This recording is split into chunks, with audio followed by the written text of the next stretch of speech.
తారకం, నువ్వు మామూలుదానే కాదు, నీ యాక్టింగ్ నిజమేనని నమ్మేసి అంతా వణికిపోయారు. ఒరే భాస్కర్, మీ అత్త కృష్ణవేణి ఏకంగా నా కాళ్ళే పట్టుకుంది కదరా. కింద పడిన ఉప్మా కూడా తినింది కదా వాళ్ళమ్మ. అరే, లేకపోతే ఉప్మాలో ఉప్పు కలుపుతారా? నేనిచ్చిన స్ట్రోక్కి అందరికీ పునాదులు కదిలిపోయి ఉంటాయి. ఇప్పట్లో కోలుకోరు. ఆ మాత్రం ఉండాలమ్మా, అప్పుడే వాళ్ళకు మనమంటే భయం కలుగుతుంది. భయం పుట్టింది కదరా, ఇంకా చావదు. మనం చెప్పింది చెయ్యడం తప్ప ఇంకా ప్రశ్నలే ఉండవు. తారకం, జరిగింది వదిలేసి జరగాల్సింది చూడు. దొరికిందే సందన్నట్టు తలుపు తెరవకుండా లోపలే ఉండిపోదా. సాయంత్రం నిశ్చితార్థం కదా, ఎరా వణికి చస్తారు, ఏం కావాలని ప్రాధేయపడతారు. అప్పుడు మనం వెంటనే ఇంకో 25 లక్షలు కావాలని అడుగుదాం. ఎరా? ఎవరు? నేనేనండి, ప్రమీలని. ఓ ప్రమీల. ఏమండి, మన ప్రమీలే, తీయండి.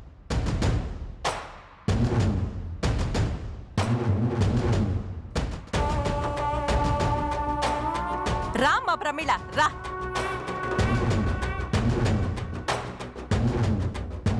టీ తీసుకోండి.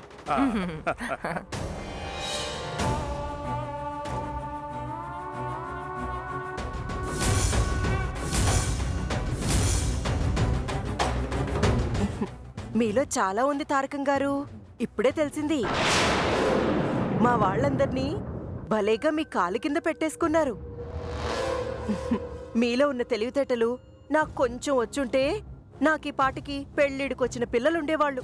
ఇంతకీ బయట నా గురించి ఏమనుకుంటున్నారు? అనుకోడానికి ఏం మిగిల్చారు? పీల్చి పిప్పి చేసి తాగేశారుగా. ఆ పిప్పిని కూడా వదలాలనుకోవట్లేదు ప్రమీల. అవునా? ఏం చేద్దామని? ఈ రోజే ఇంకో 25 లక్షలు కావాలని అడుగుతాను. వేళ్ళో వేడి లాగేస్తే పోలే. మీ ఐడియా బాగుంది, కానీ కాకపోతే నాదో చిన్న సలహా. ఏంటి? మీకు బాగా పనికొచ్చేది 25 లక్షల కన్నా విలువైనది. ఏంటది? ప్రమీల, చెప్పు, తొందరగా చెప్పు. మా అత్తయ్య గారి దగ్గర వెలకట్టలేని పురాతనమైన మా పూర్వీకుల నగ ఒకటి ఉంది. అవునా? అవునండి, దానికో సెంటిమెంట్ కూడా ఉంది. ఏంటి సెంటిమెంటా? అయితే వినాలి, ఏంటదో చెప్పు. ఏంటా స్పెషలు? ఆ నగ ఎక్కడుంటే అక్కడ లక్ష్మీదేవి తాండవిస్తుంది. అనుకున్నవి జరుగుతాయి, అనుకోనివి ఇంటికొచ్చి వాలతాయి, ఊహించనివి లభిస్తాయంటే నమ్మండి. ముఖ్యంగా ఇంట్లో వాళ్ళకి కీడనేదే ఉండదు. ఎల్లప్పుడూ ఆరోగ్యంతో సిరి సంపదలతో సంతోషంగా ఉంటారు. అది ఇంట్లో ఉంటే. ఆ హారాన్ని మీరు ఎలా దక్కించుకోవాలో నేను మీకు చెప్పక్కర్లేదనుకుంటా.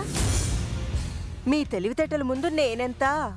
అది మీ సొంతం అయితే కోటేం కర్మ, ఇంకా ఎక్కువ వచ్చినట్టే. ఇకనైనా దారి చూపించు స్వామి.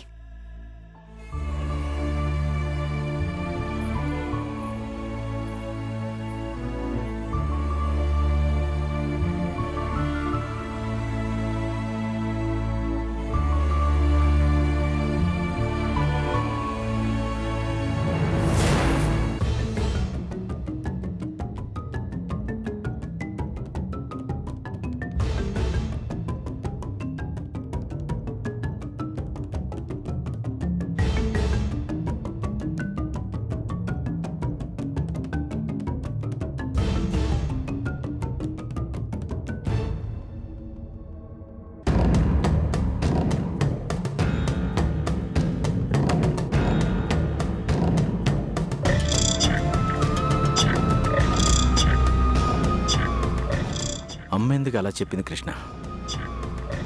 లేని నగని నిశ్చితార్థానికి ఎలా తీస్తుంది? నాకేం అర్థం కావడం లేదండి. పిచ్చి పట్టేస్తుంది. సమయానికి డబ్బు అందలేదనేగా నగను పెట్టించారు. ఇప్పుడు ఆ నగని తేవాలంటే అయ్యే పనేనా? భయంగా ఉందండి. భయపడి కృష్ణ, అమ్మాయి తోటి చేస్తుందిలే, ధైర్యంగా ఉండు. ఎలా గాయత్రి, ధైర్యంగా ఎలా ఉండగలం? నగ కావాలంటే 25 లక్షలు కావాలి. అది కొద్దిసేపట్లో అయ్యే పనేనా? అవుతుందనేగా మీ అమ్మగారు మాట ఇచ్చారు. అదే ఎలాగా? నన్ను అడిగితే నాకెలా తెలుస్తుందండి? వెళ్ళి మీ అమ్మగారిని అడగండి.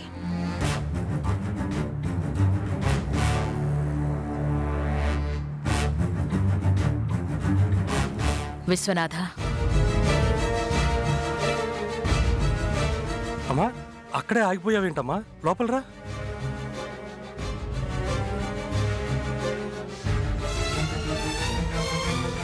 ఏంటమ్మా మాతో ఏమైనా మాట్లాడాలా? త్రిపుర గురించి.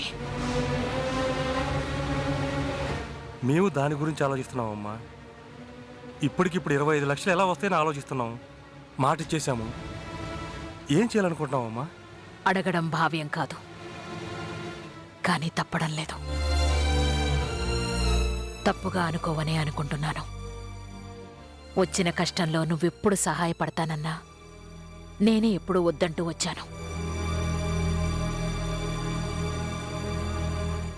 మిమ్మల్ని ఇబ్బంది పెట్టకూడదనే నగని సైతం వదులుకున్నాను. అయినా పరిస్థితులు నాకు వ్యతిరేకంగానే ఉన్నాయి. మన కుటుంబ పరువు నిలబెట్టడం కోసం ఈసారి చేస్తే బావుంటుంది. నువ్వు ఉన్నింటి కుటుంబం నుంచి వచ్చినా ఇన్నాళ్ళు నిన్ను సహాయం అడగలేదు అత్తయ్య. ఇప్పుడు అడగొచ్చు.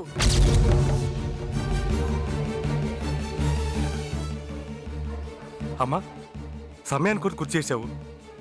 అసలు ఈ ఆలోచనే మాకు తట్టలేదు. లేదంటే ఈ పాటికి గాయత్రి వాళ్ళ అమ్మని అడిగేసి ఉండేది. పర్లేదమ్మా, ఇప్పటికీ మించిపోయింది లేదు. పని అయిపోతుందిలే, నువ్వు నిశ్చింతగా ఉండు.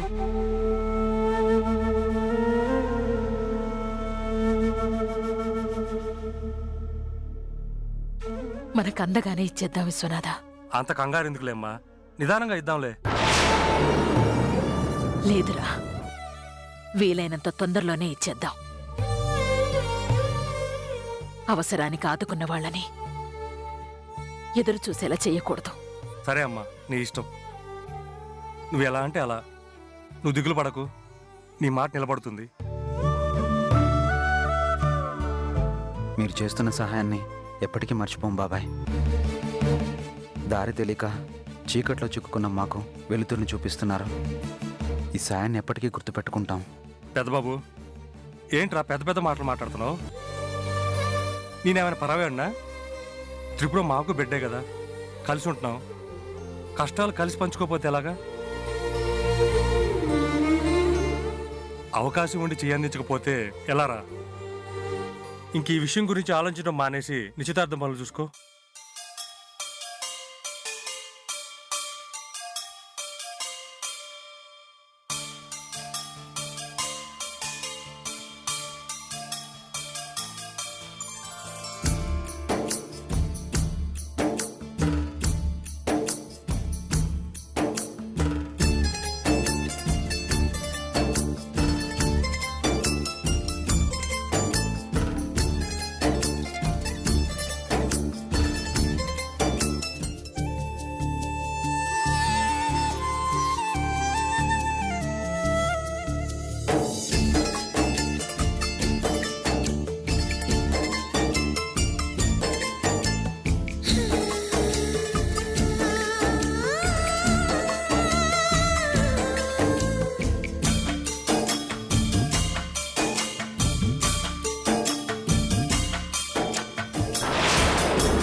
ఏంటి మీరేదో డబ్బులు మీ అమ్మగారి దగ్గర దాచినట్టు వరాలిచ్చేస్తున్నారు?